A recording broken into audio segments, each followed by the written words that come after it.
कुमार। ओडिशा के बालासोर में हुई रेल दुर्घटनाओं से पूरा देश स्तब्ध है। दो यात्री गाड़ियां और एक मालगाड़ी के दुर्घटनाग्रस्त होने के कारण 260 से अधिक लोगों की मौत हो गई है और घायलों की संख्या करीब 1000 बताई जा रही है। इनमें से कई गंभीर रूप से भी घायल हैं। कहा जा रहा है कि यह दुर्घटना भारत की रेल दुर्घटनाओं के इतिहास की भयंकर दुर्घटनाओं में से एक हो सकती है। हावड़ा से चेन्नई जाने वाली Shalimar Chennai Coromandel super fast express शानदार ट्रेन के रूप में मानी जाती है। यह वो ट्रेन है जिसने सही मायने में पूरब और उत्तर को दक्षिण से जोड़ा है। इस ट्रेन की रफ्तार और रूट की खूबसूरती को लेकर लोग खूब बातें किया करते थे। इसलिए यह दुर्घटना केवल उस वक्त सवार लोगों की जिंदगी के साथ नहीं हुई है, उन लोगों के साथ भी घट गई है जो इस ट्रेन के यात्री रहे हैं। उनकी कल्पनाओं में किसी खूबसूरत परी की तरह आबाद कोरोमंडल सुपरफास्ट को इस हाल में देखना उन सभी के होश उड़ गए होंगे जिन्होंने कभी इस सुपरफास्ट से सफर किया है। बालासोर में हुई दुर्घटना में एक और ट्रेन हादसे का शिकार हो गई।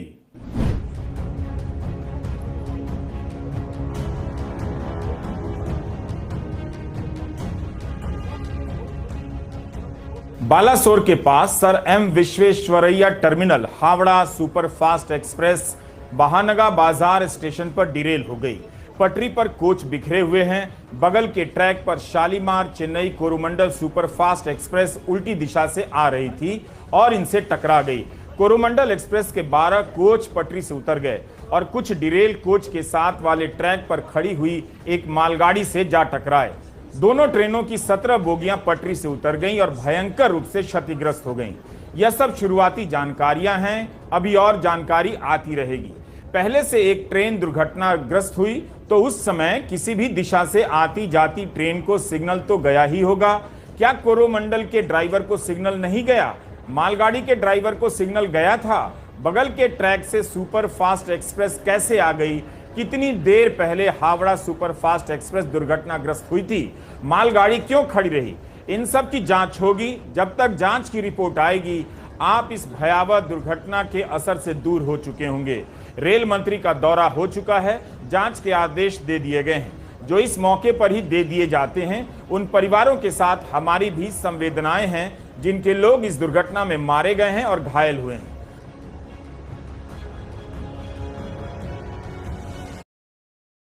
പ്രേമിക്കുന്നവരെ കണ്ടുമുട്ടലിന് കൃത്യമായ ടൈം ടേബിളും പ്ലാനിംഗ് ഉണ്ടാവും।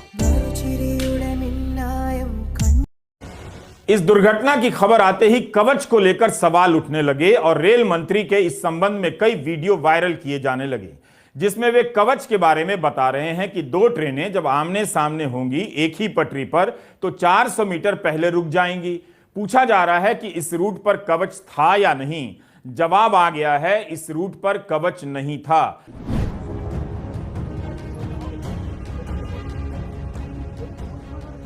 रेलवे के प्रवक्ता अमिताभ शर्मा का मीडिया में बयान है कि इस रूट पर ही कवच नहीं है। बताइए ये कितना महत्वपूर्ण रूट है और यहां कवच तक नहीं। कोरोमंडल सुपरफास्ट एक प्रतिष्ठित ट्रेन है, इसमें कवच नहीं। और मंत्री जी प्रचार में लगे हैं कि कवच मिल गया है। ठीक से कवच अभी लगा नहीं कि शहर में ढिंढोरा पीटने लग गए। अगर कवच इस रूट पर होता तो शायद आज 260 से अधिक लोग नहीं मारे जाते। ट्रेनों की टक्कर को रोकने के लिए दुनिया भर में कई टेक्नोलॉजी हैं। कई साल से हम लोग इस पर सुनते आ रहे हैं कि टक्कर रोकने के यंत्र लगाए जाएंगे। इनकी कोई सूचना नहीं होती है।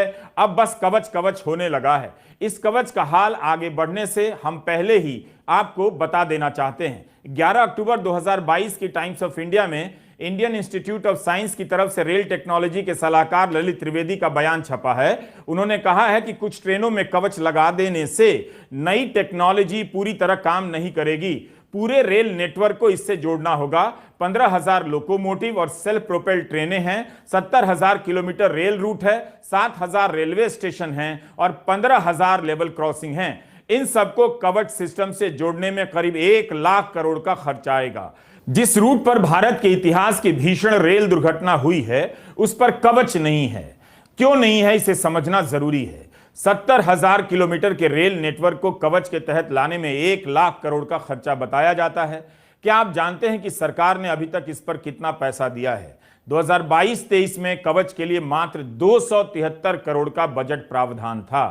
उसके पहले के वित्त वर्ष में 133 करोड़ का ही, जबकि इस पर खर्च आना है 1 लाख करोड़ का।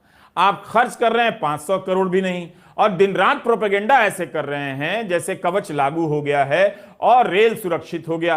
काम शुरू होते ही प्रचार ऐसे होता है जैसे काम खत्म हो चुका है। मंजूरी की खबरों को भी हेडलाइन में ऐसे चमका दिया जाता है जैसे काम पूरा हो गया। प्रधानमंत्री श्री नरेंद्र मोदी जी ने अपने ही इंजीनियर्स को इंस्पायर करके एक ऐसा सिस्टम डेवलप किया जो आज वर्ल्ड में उसकी चर्चा हो रही है। जैसे वंदे भारत की चर्चा हो रही है, वैसे ही कवच की चर्चा हो रही है। मार्च 2022 के इस बयान में रेल मंत्री कह रहे हैं कि इंजीनियर को प्रेरित प्रधानमंत्री ने किया, फिर तो पेटेंट भी उन्हीं के नाम से करवा देते। भारत की अपनी तकनीक है तो पेटेंट होनी भी चाहिए। इस कवच के बजट का हाल आपने देखा, इसे मंत्री जी नहीं बता रहे हैं, मगर इस पर जरूर जोर देंगे कि प्रधानमंत्री ने इंजीनियर को प्रेरित कर सिस्टम बनवा दिया। पिछले साल तो कह रहे थे कि सारी दुनिया में चर्चा है, लेकिन आपकी इतनी बड़ी बड़ी ट्रेनों में अभी तक कवच भी नहीं है। बालासोर की दुर्घटना के बारे में प्रधानमंत्री को जानकारी दी जा रही है, उसी का वीडियो है। क्या उनके सामने यह स्थिति नहीं होगी? पिछले साल के बजट यानी 22-23 के बजट को पेश करते हुए वित्त मंत्री ने कहा कि आत्मनिर्भर भारत के तहत 2000 किलोमीटर रेल रूट को कवच के अंदर लाया जाएगा, जबकि 70,000 किलोमीटर रेल रूट हैं। 2000 किलोमीटर तो बहुत कम हुआ। प्रचार इतना ज्यादा और काम के लिए पैसा इतना कम। कितने साल से टक्कर को रोकने के यंत्रों को लगाने की बात हो रही है। अभी 400-500 करोड़ का बजट देकर प्रचार ऐसे हो रहा है जैसे पूरे रेल नेटवर्क को कवच मिल गया है। 29 मार्च 2023 को रेल मंत्री ने लोकसभा में जवाब दिया है कि कवच के विकास पर 22 करोड़ का खर्च किया गया है और अब तक 1455 किलोमीटर के रूट पर कवच लगा है। 3000 किलोमीटर पर काम जारी है। यह हाल है। इसके पहले भी तो कई रेल बजट में 2 ट्रेनों की टक्कर रोकने के यंत्र लगाने की बात हुई थी। उनकी रिपोर्ट कहां है? पीआईबी ने 2003 में एंटी कोलिजन डिवाइस के बारे में लिखा है। तब रेल राज्य मंत्री बंडारू दत्तात्रेय ने हैदराबाद में 400 किलोमीटर लंबी रेल लाइन का परीक्षण किया था। वाजपेयी सरकार की बात है। अब तो इस तरह कवच कवच किया जा रहा है जैसे ये टेक्नोलॉजी पहली बार देखी सुनी गई है। इसके पहले कोई टेक्नोलॉजी नहीं थी। 2 जून को अश्विनी वैष्णव बीजेपी के मुख्यालय में प्रेस कॉन्फ्रेंस कर रहे थे। कह रहे थे कि शॉर्टकट की राजनीति देश का नुकसान करती है।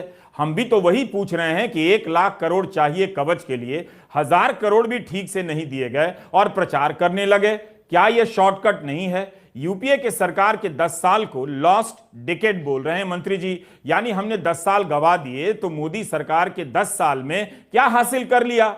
एक वंदे भारत के अलावा उनके पास दिखाने के लिए रेलवे में और क्या है? पूछिए ये सवाल।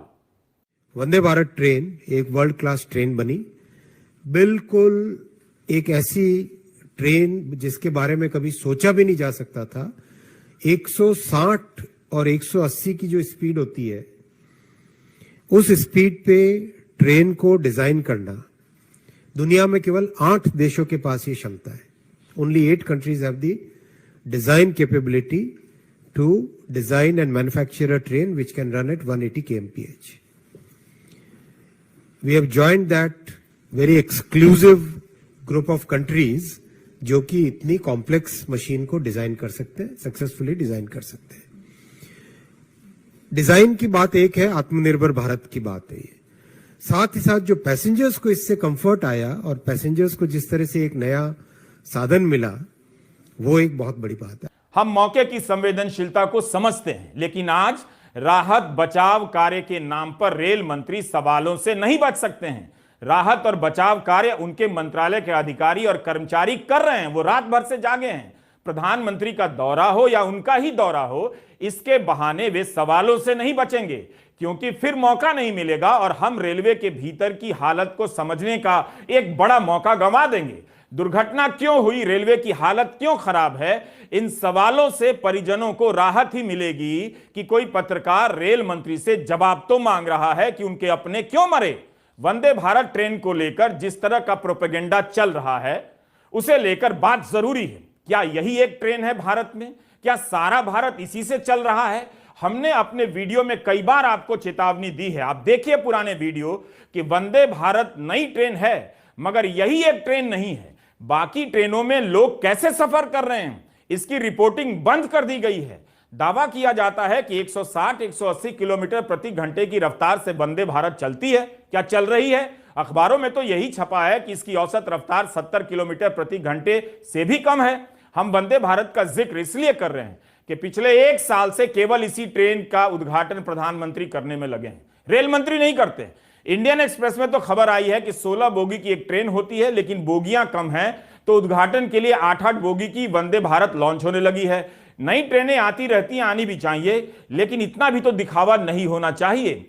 हालांकि कोई भी सरकार दुर्घटना के तुरंत बाद मुआवजे का ऐलान कर ही देती है, लेकिन इस तरह के भयंकर हादसों के वक्त रेल मंत्री को ट्वीट करने से बचना चाहिए था कि मृतकों को 10 लाख रुपए दिए जाएंगे, गंभीर रूप से घायलों को 2 लाख दिए जाएंगे। सभी सरकारें अमूमन ऐसा करती हैं, लेकिन उस वक्त जब लोग अपने परिजनों का हाल खोज रहे थे, मरने का समाचार मिल रहा था, 10 लाख के ऐलान को रोका जा सकता था। यह राशि चुपचाप भी दी जा सकती थी। कहीं भी दुर्घटना घट सकती है, लेकिन यह दुर्घटना क्यों हुई? हम जितना इस बात को लेकर अंधेरे में हैं, उतना ही रेलवे की हालत को लेकर अंधेरे में हैं। रेल बजट तो कब का समाप्त हो गया, खूब आप लोगों ने ताली बजाई। कम से कम उस बहाने रेलवे की कमियों पर चर्चा हो जाती थी और मीडिया में रेल बजट के आसपास तरह तरह की रिपोर्ट आती थी। हमें याद है यूपीए के समय रेल बजट से पहले और बाद में उसी दिन लालू प्रसाद यादव का कई चैनलों पर इंटरव्यू चलता था। अलग अलग इलाकों में रेल की उपेक्षा को लेकर उनसे सवाल पूछे जाते थे, तो पता चलता था कि मंत्री जी ने किस क्षेत्र पर ज्यादा ध्यान दिया और कौन सा क्षेत्र अनदेखा रह गया। लेकिन अब तो आप देखेंगे कि रेल मंत्री ना तो उद्घाटन में नजर आते हैं, ना रेल को लेकर खुली प्रेस कॉन्फ्रेंस में। सवाल जवाब तो लगता है जैसे बंद ही हो चुका है, क्योंकि पार्टी कवर करने वाला रेलवे के बारे में क्या सवाल पूछेगा।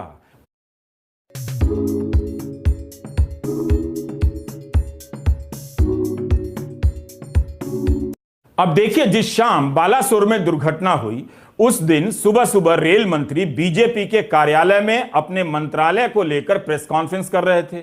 बेहतर यह भी होता कि अपने मंत्रालय में भी प्रेस कॉन्फ्रेंस करते, जहां रेल मंत्रालय कवर करने वाले पत्रकारों को सवाल पूछने का मौका मिलता, क्योंकि उन्हें ज्यादा पता होता है।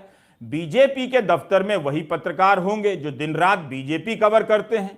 2 जून की दुर्घटना के बाद कहा जाने लगा कि कई साल बाद दुर्घटना हुई है। बालासोर की इन तस्वीरों को देखकर हमें भी लगा कि 2017 के बाद इतनी बड़ी दुर्घटना हुई है, लेकिन 2 दिन पहले यानी 31 मई के द हिंदू अखबार में एस विजय कुमार की एक रिपोर्ट ने ऐसी धारणाओं को गलत साबित कर दिया। इस रिपोर्ट के आधार पर रेल मंत्री से आज ही सवाल होना चाहिए था कि क्या रेलवे में लोको पायलट की कमी है? क्या ट्रेन चलाने वालों को 12 घंटे से ज्यादा की ड्यूटी कराई जा रही है? अगर हां, तो इसका ट्रेन की सुरक्षा पर या उनकी सेहत पर क्या असर पड़ रहा है? विजय कुमार ने लिखा है कि सूत्रों के अनुसार रेलवे में 21-22 में 35 रेल दुर्घटनाएं हुई हैं, जिनमें या तो लोग मारे गए हैं या हताहत हुए हैं, या जिनमें रेलवे को नुकसान हुआ है। और 2022-23 में इनकी संख्या बढ़कर 48 हो गई। बिना नुकसान वाले साधारण दुर्घटनाओं की संख्या 2022-23 में 162 थी। 35 मामलों में सिग्नल देखने में चूक हुई, जिसे signal passed at danger SPAD कहते हैं। क्या ये छोटी छोटी दुर्घटनाएं किसी बड़ी दुर्घटना की तरफ इशारा नहीं कर रही थीं?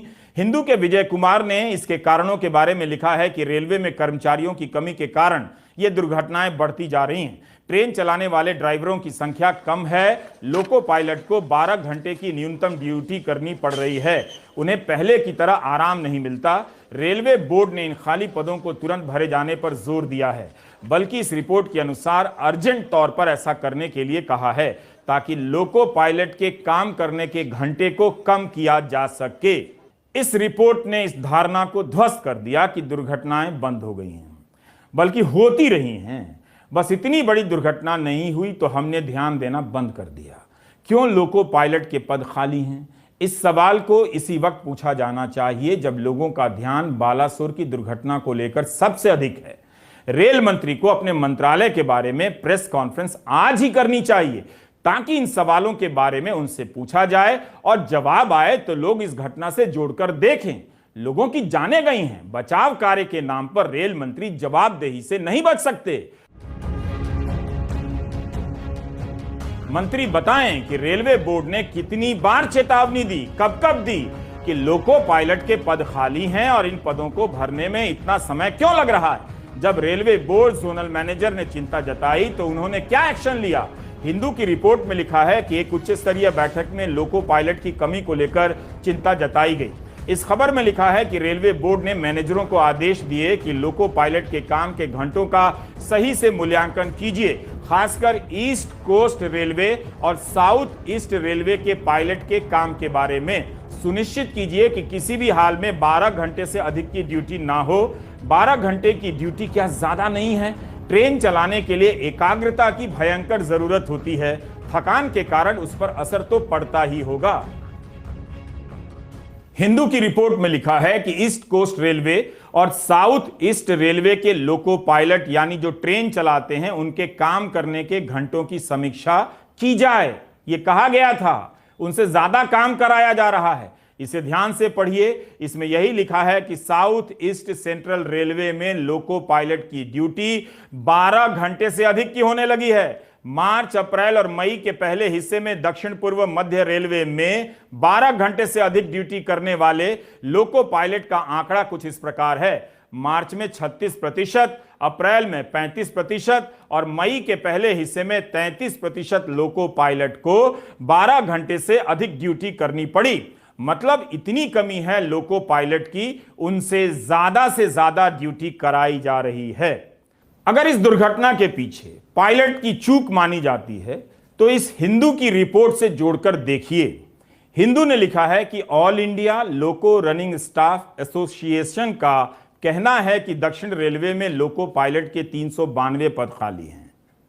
ट्विटर पर ही लोग ट्वीट करते रहते हैं कि सहायक लोको पायलट की परीक्षा पास कर ली है मगर ट्रेनिंग का इंतजार हो रहा है। क्यों 2-2 साल लग जाते हैं भर्ती की प्रक्रिया पूरी होने में? और रेल मंत्री ट्विटर पर छात्रों को जवाब तक नहीं देते हैं, तो आज क्या देंगे जवाब?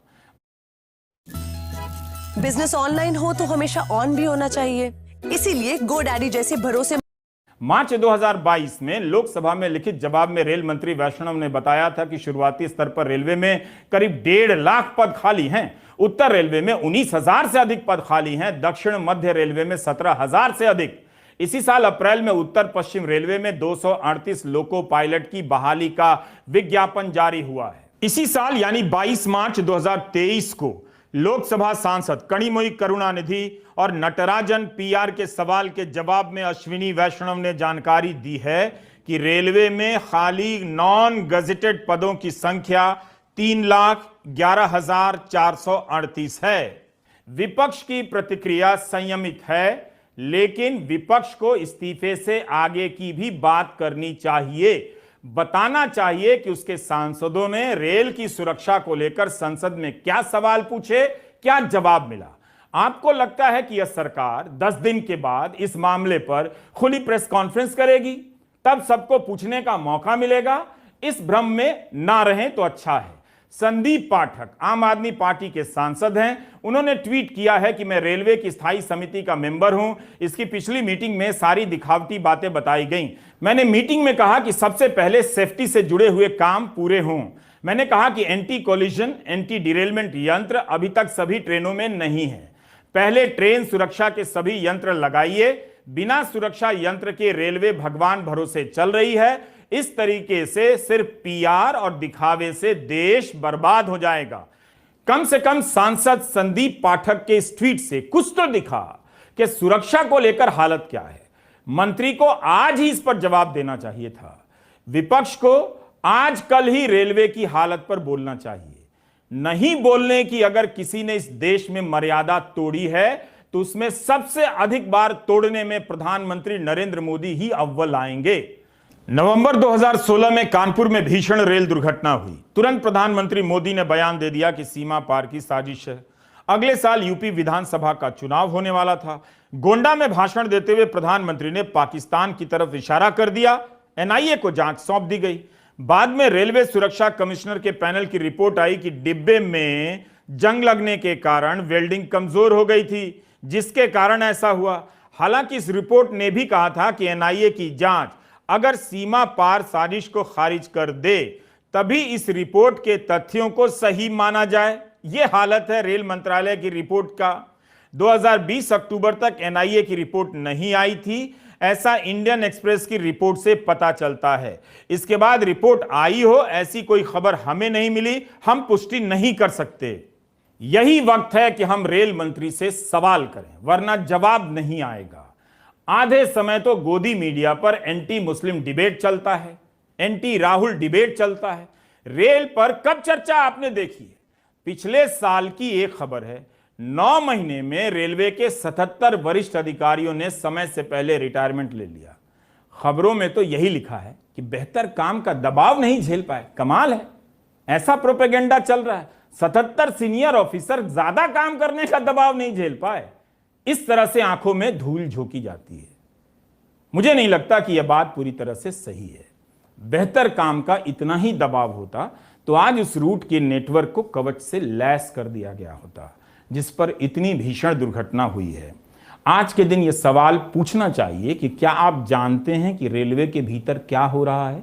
दुर्घटनाओं को रोका नहीं जा सकता है, मगर छवि चमकाने में सारा सिस्टम लगा दिया गया है, इसे तो देखा ही जा सकता है। नमस्कार, मैं रवीश कुमार।